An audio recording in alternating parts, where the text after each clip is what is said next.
This is the Future of the Future show. I am your host, Mateo Berbejicio.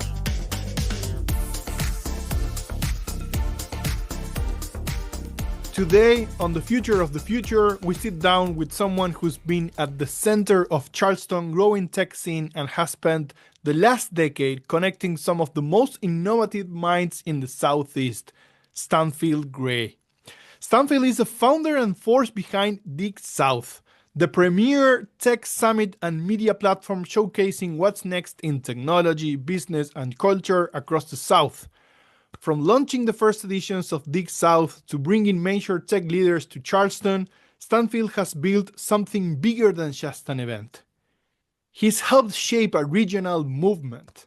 In this conversation, we will unpack his journey, how he got started in the tech world, what inspired him to create DigSouth, and how the landscape has evolved, especially through the COVID era. We'll dive into his playbook for attracting big names to Charleston, his perspective on networking on a digital-first world, and what he sees coming next for the Southeast innovation economy.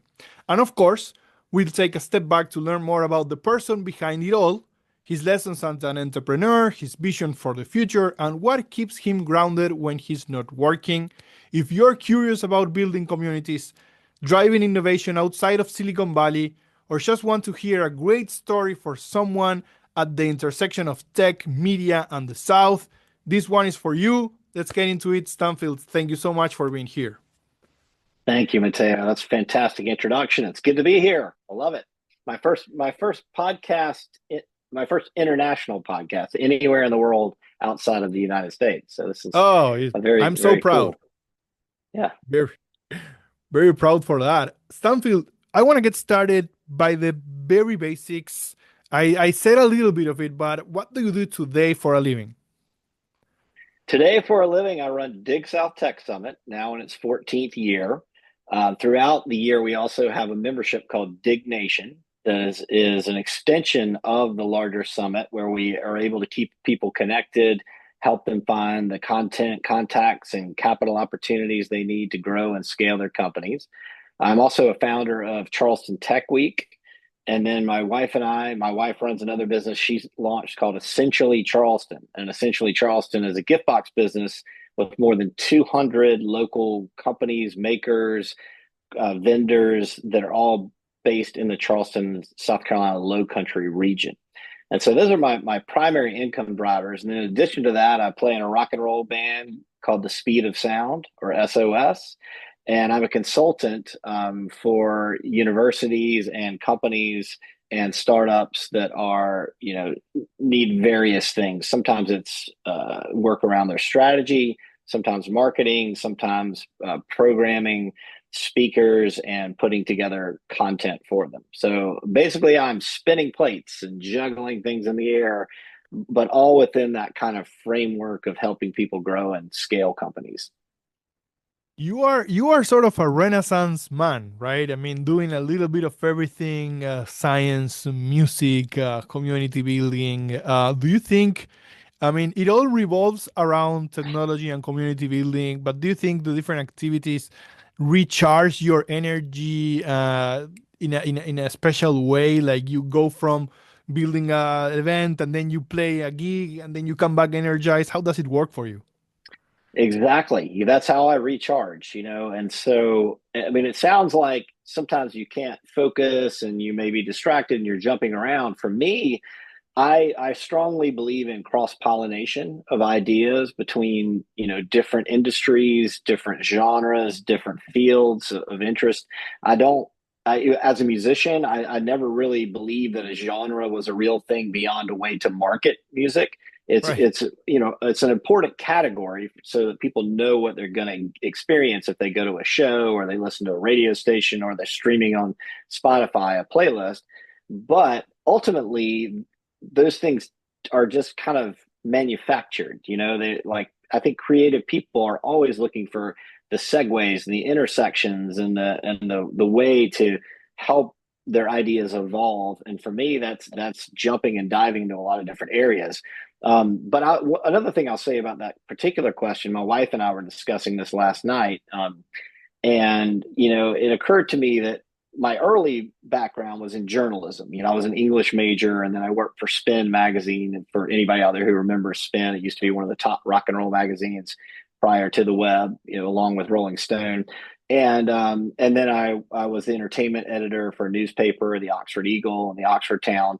And I think that early background, when you're a journalist or a writer, every day of the week is someone new doing something interesting. Or even if you have a particular beat, it's always like a new band, a new city, a new album, a new thing.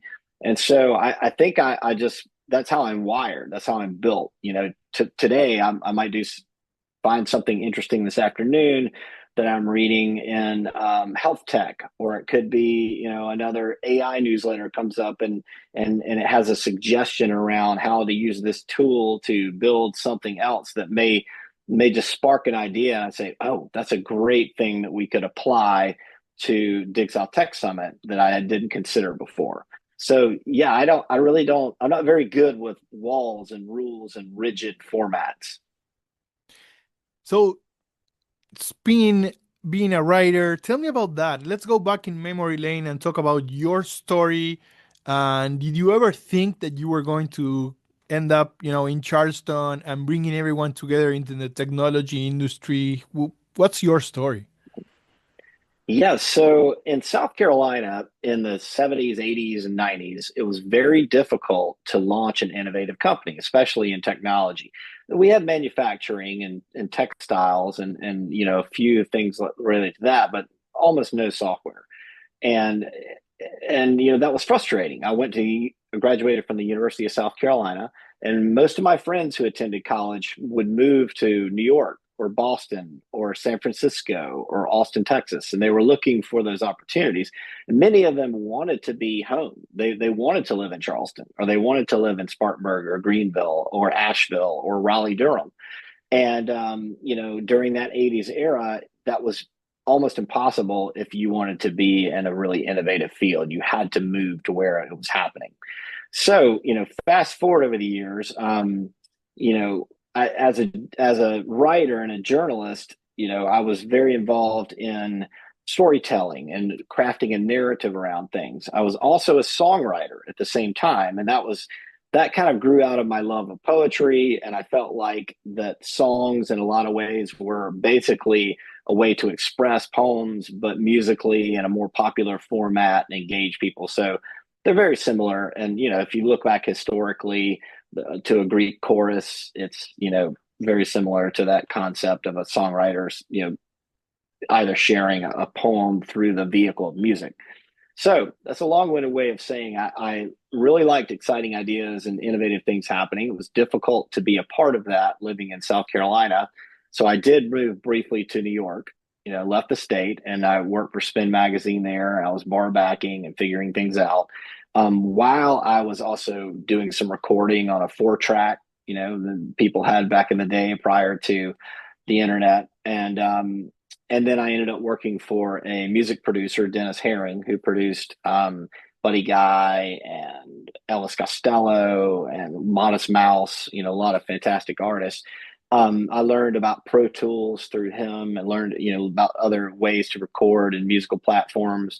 And this was in the mid to late 90s.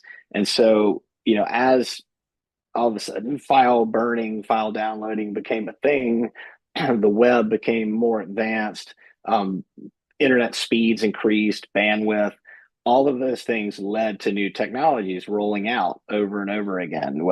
And then Apple launched the Apple Store around 2007.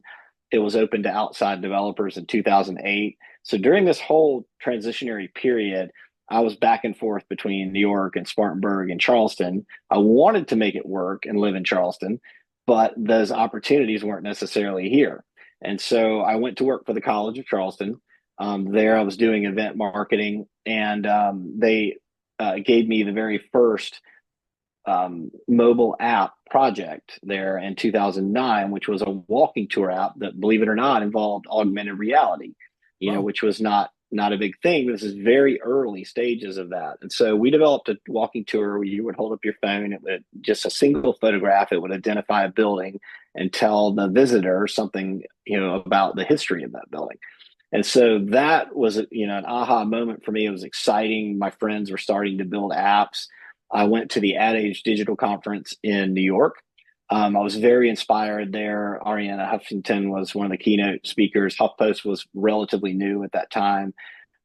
Dennis, I think Crowley might have been his name, who invented Foursquare. He was there. Jim Bankoff, I met him. He ended up becoming the chairman and CEO of Vox Media. And, all of these folks, the energy and excitement around that small conference was phenomenal. So I came back to Charleston. I had a wife and kids. They were very young. And I thought, the last decade of my life has been so frustrating that I can't make these things happen here, that I've had to move or I've had to think, outside of the state. But for my kids, they're young. What if, what's a way that I can make some of this happen, use the skills I have, producing events, telling stories, marketing, developing that app project for the college? How can I put all of that together so that when they graduate from college, maybe those opportunities are available? Maybe now, if they want to move, fine, but maybe they can stay in South Carolina, they can launch, grow, and scale a company. How cool would that be? So I came up with this idea of DigSouth, or Digital South. And the reason for that was, South by Southwest had existed as primarily a music conference, and then comedy, and then film, and then it became interactive. So technology was starting to take off there in the mid 2000s. And Ad Age, I went to the Ad Age Digital Conference, and I went to a couple of others, and I thought, well, Charleston, Raleigh, Durham, Atlanta, Charlotte, none of them had become really large tech ecosystems yet. There were early signs of it. There were a few accelerators and incubators. The Atlantic Tech Village was relatively new at the time. There was the Rev Tech Labs in Charlotte. There was a couple of things happening, and I thought, this is really cool. I don't think Charleston has a big enough ecosystem in 2012 to launch its own kind of event. So what if I called it Dig South? And the idea was aggregate those ecosystems, invite people from all those cities to come to a summit, share ideas, take it back to their hometown, and grow and scale. And maybe, because we're all kind of very friendly. A lot of people are related in the South and across different cities. We travel to football games and soccer game matches, and you name it. Maybe that, just by the nature of that kind of culture, that will help pollinate these other areas and will help Charleston grow and help Raleigh and help Atlanta, Durham. Raleigh, Durham, and Atlanta and Charlotte. And so, largely that thesis proved true over the years. GrowCo launched in Columbia and Next in Greenville. I advised, both of those groups in the early stages of DigSouth. Charleston had the good fortune of having the Charleston Digital Corridor, the Charleston Tech Center, then the Harbor Entrepreneur Center. We were all in alignment trying to grow these things, make them really work.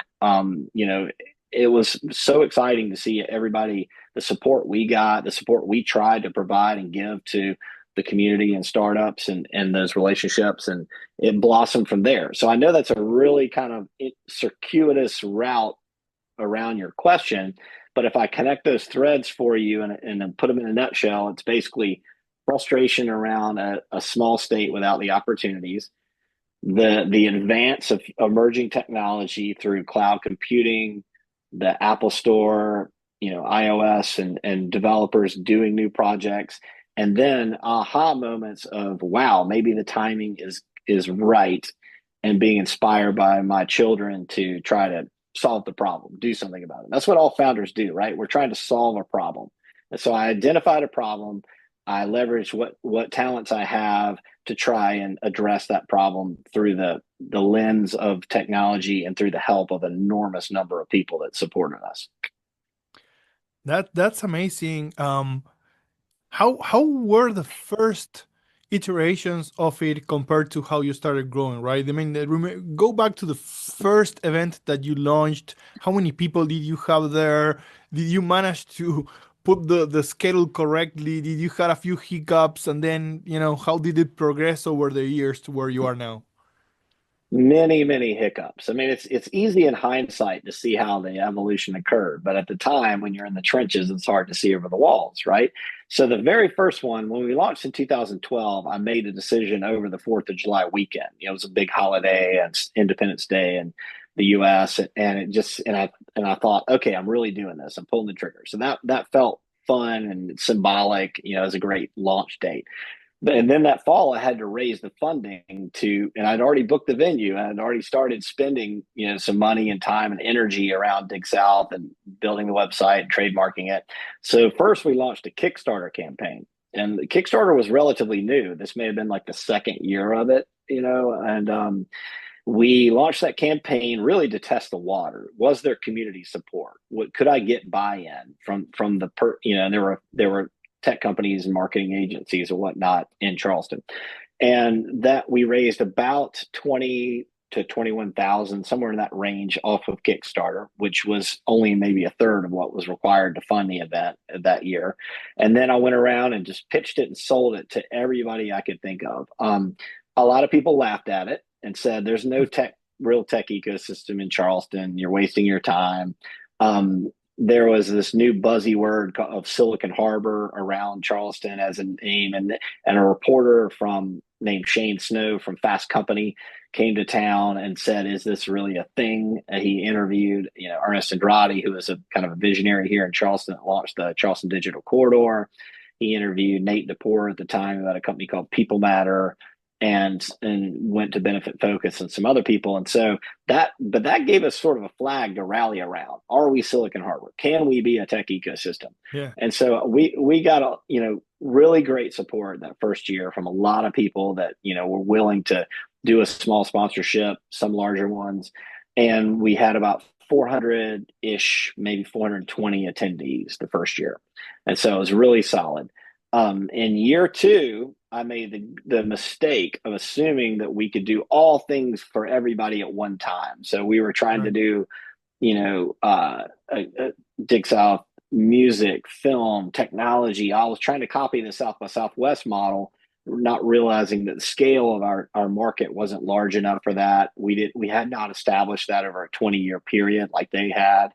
But I was trying to be very inclusive and open to anybody that may not see themselves as a technologist, but might be leveraging technology or be tech powered within their business. And so it was really fun and people loved that. But we had music shows every night. We had comedy. We booked a ton of venues and we lost a lot of money. So, you know, year 2 and 3 were exciting and a heavy lift, but we tried to do too much at once and we weren't, you know, staying focused. And I learned that mistake. And so by year 4, we boiled it down to a you know, more specific focus on emerging technology, digital marketing, you know, as that evolved, social media, of course. And then, you know, the other things on the periphery, if they made sense or somebody sponsored them, then we would add that as programming. But if they didn't, we wouldn't just do it for the sake of doing it because, you know, we didn't have the resources for that. So fast forward to by 2019, we had grown, you know, to about 1,200 paid attendees that year, another, you know, 17 to 1,800 all in across the free events and everything happening.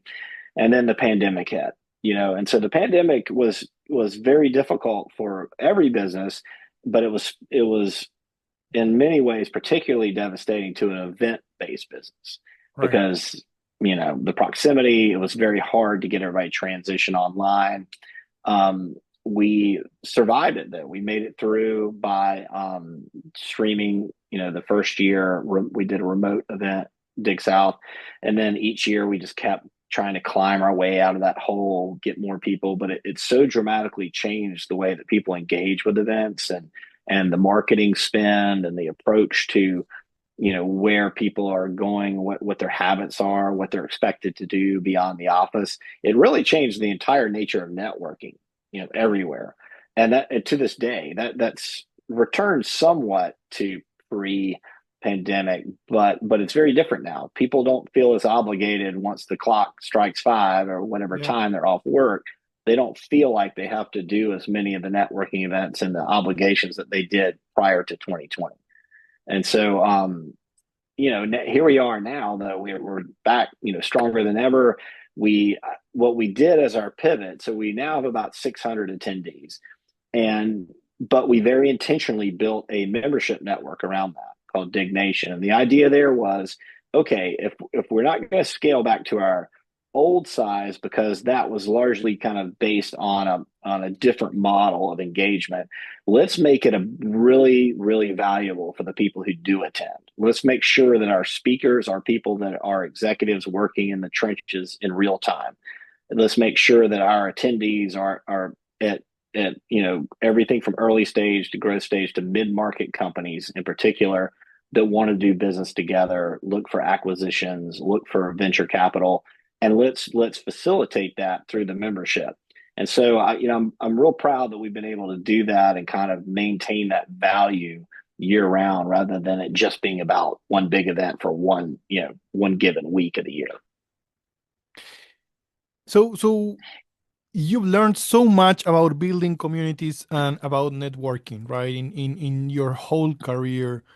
What are the secrets that you find for successful networking? Someone is working, listening, right? Right. And they Mm-hmm. go like, wow, how do I go about connecting with people the way that Stanfield does? What do you think are the secrets to do that? Mm-hmm. That's an excellent question. So this all started for me, believe it or not, with a bonfire and a rock band in my backyard in high school. So I lived outside of the city in the county, on some land, and my parents allowed me to have a big bash my junior year of high school and senior year of high school, and I hired a band and I put it together. I had 400 people show up, Wow. on the backyard. And so that was kind of like, oh, okay, I can do this. I can convince a lot of people to come together to have a good time. Now that was just a party and it was fun, but I could, fast forward over the years, and I did that kind of promotion throughout college, and then I worked for a congresswoman who ran for lieutenant governor, and I had interned for her on Capitol Hill in Washington. So I started to understand why people came together around a movement, not just a kind of community party or fun event, but what would draw them together to support a cause and to be more intentional about the types of events and things they attended. And then fast forward to DigSouth, and to be more specific about your question, if I was advising an individual, first of all, think about what you're really interested in, what you want to learn, who you want to know.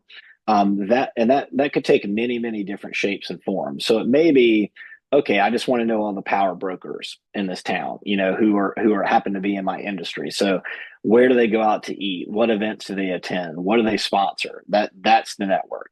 And that's, important for some people. And then other folks may say, you know what, I really need to learn about product development, and I really need to learn how to scale my company. How can I do that? So then, you might go to an accelerator or an incubator or a type of entrepreneurship hub where those mentors are drawn and where they circulate. And that's really important. Then you might decide, okay, I want to be part of an organization or a mastermind group. So you say, okay, a mastermind group that's going to be very keenly focused around, a specific problem I have and helping me address that in my business.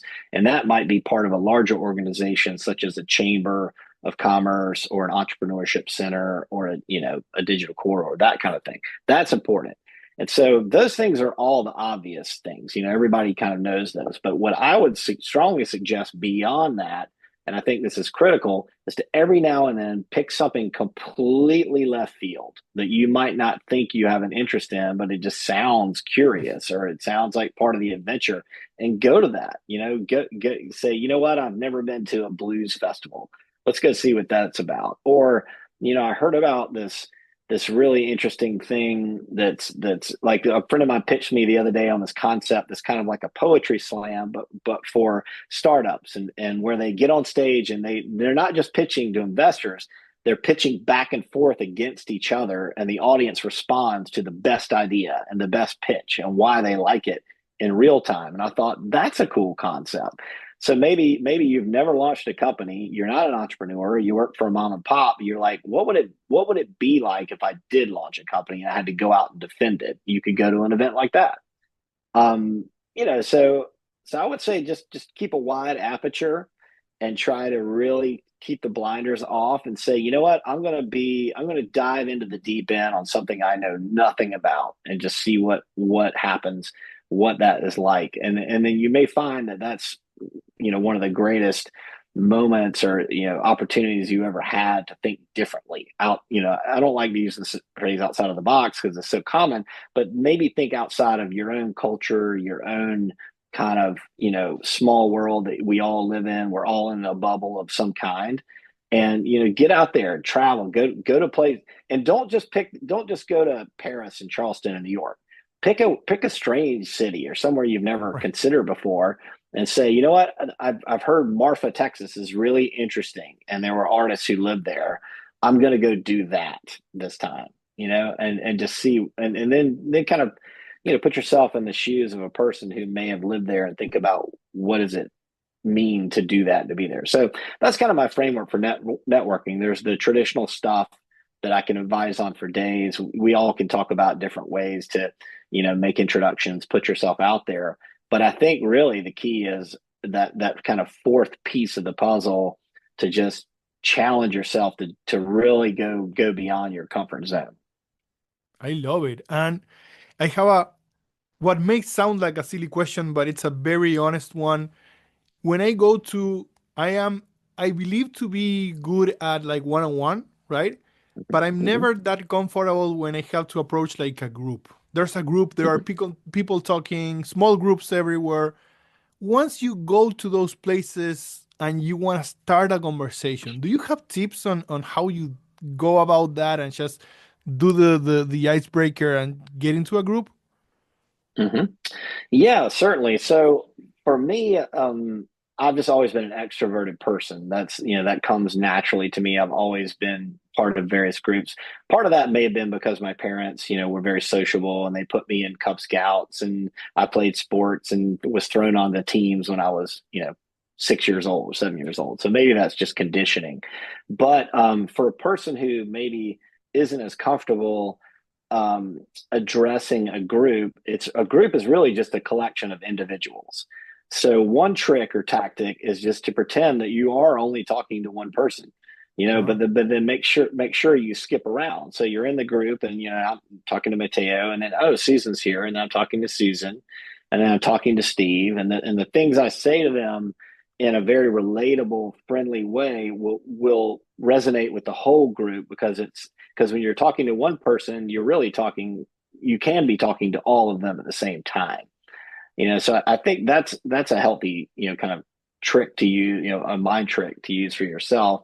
And then, in terms of the networking piece, I mean, some of that is just having, always being like a little bit conscious of, keeping three things in mind that you like to do that aren't just business related. So it's not just boring. Some people fall back on sports or what's in the news. But, for you, it might say a person says, hey, what have you been up to? And, your answer might be, well, I tried this HIIT class this morning or this yoga class. I've never done yoga before. That was interesting. And that person may say, you know what? I tried yoga too, and it was amazing, or it really wasn't for me, and then, yeah, so sometimes it's just kind of being honest about what you've been doing in a practical way rather than thinking it needs to be the perfect introduction or the perfect segue. It could be, what, I went to this crazy, seafood restaurant yesterday where they dumped everything on the table and it's called a low country boil. And I thought that was interesting. I'd never been to something like that before. And then that person may or may not have an experience that was similar and they start talking. So I think the more real and human you can be with them is great, but then you've got to circle back around to the point of the conversation. So I will say, Mateo, that the inverse of that, the corollary, is also really important. And that's the expression of lead with the need. Meaning get to the point. If you're approaching somebody and they're very busy and they're like an executive at a certain level, and you're just not going to get that kind of FaceTime, and you can't tell a long story, then you should get to the point quickly but politely. Like, oh, great, thank you so much. I really appreciate your time. But today, what I'm looking for is this, and I'd love some help with that, or if you can point me in the right direction. I think a lot of people appreciate that, but also returning that favor. So saying, like, at the end of it, hey, that was so nice of you to help me with that, and that was great. Let me know if I can ever help, in any way. If there's somebody in my network you see that you would like to meet, I'm happy to make that introduction. Just let me know, because then they appreciate that you offered to return the favor in some capacity, and it's not a quid pro quo at all. It's just being human and saying, yeah, I appreciate the help. I'll help you too. So those kind of things I think are helpful. Being real, leading with the need, not wasting someone's time, and just kind of being respectful. I love it. This is what I'm going to play back when I hear back to this episode. How would you describe the current health of the tech sector, especially in the Southeast? Wow. So it is stronger than ever in many ways and very volatile. And so what I mean by that is it's often dependent on the influx of capital. So our VC spending, our angel groups, investing at this time. And right now we're at this critical juncture where everybody is either embracing and really excited or terrified of artificial intelligence. And so, at DigSouth, we've been producing AI and machine learning sessions for about a decade, 10 years. So it's not a surprise to see it coming. But even so, even with all my exposure to it, when OpenAI and LLMs rolled into the marketplace, it was a really dramatic shift and leap forward in the capability of those models and what they could do. And so, but so many people weren't even realizing that machine learning and AI algorithms were already guiding them, on a Spotify playlist or through their Facebook feed or on TikTok. But then when they started to realize they could build on top of it and develop tools, that became more exciting. And so back to your question, the startups that I'm encountering, they realize that it's very critical that either they have an answer for what is your AI strategy or what are you doing, even if it's not developed yet, so they don't sound flat-footed. And it's also really important that they not just chase every new shiny object, that it's Right. intentional, that there really is a use case for it, that it's smart. My biggest fear around it, I'm very excited about the possibility of potentially curing cancer, finding new ways to provide opportunity and access for people in areas, using AI to identify, critical resources and using it to, you know, kind of get us out of the trenches sometimes on the tedious work of whether that's developing a contract or articles of incorporation or NDAs. You're an attorney, so a lot of those things can be quickly handled. But let me pause here. So my concern is I remember in the early days of the Android and the Apple Store when people were very excited to launch their own kind of version of a social media app or their own Yeah. version of various types of software, CRMs, SaaS platforms. And what happened was eventually the large players who had billions of dollars of venture capital started to roll up everybody. They made all those acquisitions. Instagram became a part of Facebook, and everybody started acquiring the technology from those companies. And that was exciting for some of the people who had nice exits, and I was happy for them. But sometimes for the ecosystem, it could stall out a little bit or really delay the evolution of a smaller community focused around that because their company was acquired and the headquarters moved elsewhere. And so it was like a little bit of a double-edged Mm. sword in that you were very excited for people, and then it was a little frustrating that the focus was no longer on your community. So fast forward to today, OpenAI, Microsoft, Grok, Gemini, et cetera, all the key players have trillions of dollars at their disposal. Yeah. NVIDIA just hit $4 trillion valuation. And so my fear today is that my friends who are having fun exploring AI, building new tools, building agents, that all that's going to get rolled up into another store that's controlled by 4 or 5 companies, and it's going to put out all the other small players out of business in a sense. So I don't know if that is a guaranteed outcome because maybe AI is too slippery, it's too quickly evolving, and there's too many opportunities to contain it. Sometimes you think you can hold back the ocean and you just can't. A hurricane comes and Yeah. it blows it all away. So, but that's one of my concerns is that I hope the excitement isn't squelched by a few companies that have become a de facto oligarchy and control all of that. Yeah. Have you seen any of that? So you know a lot of people, you know a lot of companies, and I keep seeing on the news like, Meta is poaching in AI engineers from so and so, and OpenAI now is poaching engineers from so and so. It takes me back to 2020 and the talent wars between these, Hmm. big companies, and it's happening again only with AI engineers. Do you see some of that happening, or is it just maybe on the news and a few engineers only? No, I definitely see that happening. I don't begrudge anybody for making a great living, being offered a high salary. Good for them. They may have earned it. They may have worked their whole life for that. So that's fantastic. At the same time, you hope that it doesn't, that people aren't just acquiring talent to have them sit on the sidelines to stop competitors from taking them on in Yeah. that space. But I do have friends that were recently laid off in the round of 9,000 layoffs at Microsoft, for example, and they were high performers Yeah. doing exceptional work, and they were really baffled by that because they were the leader in their category, and so that's surprising. But maybe this time the churn is so great and the way people spin out and into other companies that they would just be you know too hard to contain. I mean, maybe some of that's flipping. Maybe some of that control and authority is being distributed back to some of the talent that doesn't want to be owned by just a Facebook or an OpenAI or a Microsoft.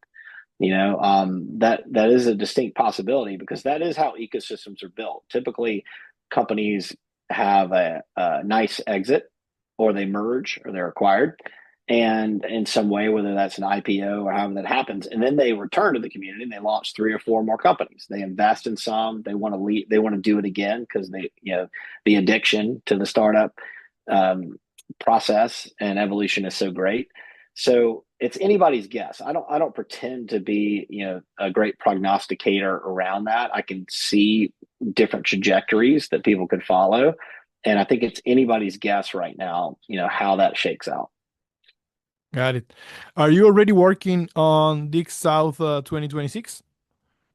Yeah, so we never stop because I encounter people every day of the week that could be fantastic speakers, could bring some, be willing to support the event, that sort of thing. So really, and I've built relationships where, you meet somebody, this is really exciting, but the next 2 years they're on a project in Japan, or they're, going to Singapore to build a crypto exchange. But then they return and they're like, they remember this cool thing and they want to be a part, and they sponsor them. So I never burn bridges. I never assume that if it doesn't work this time, it's never going to work. You never know. It could become the great thing in 3 to 5 years, where they return and they're really in a better place to provide support and be a big part of it. And I've seen that happen many, many times, with our current sponsors.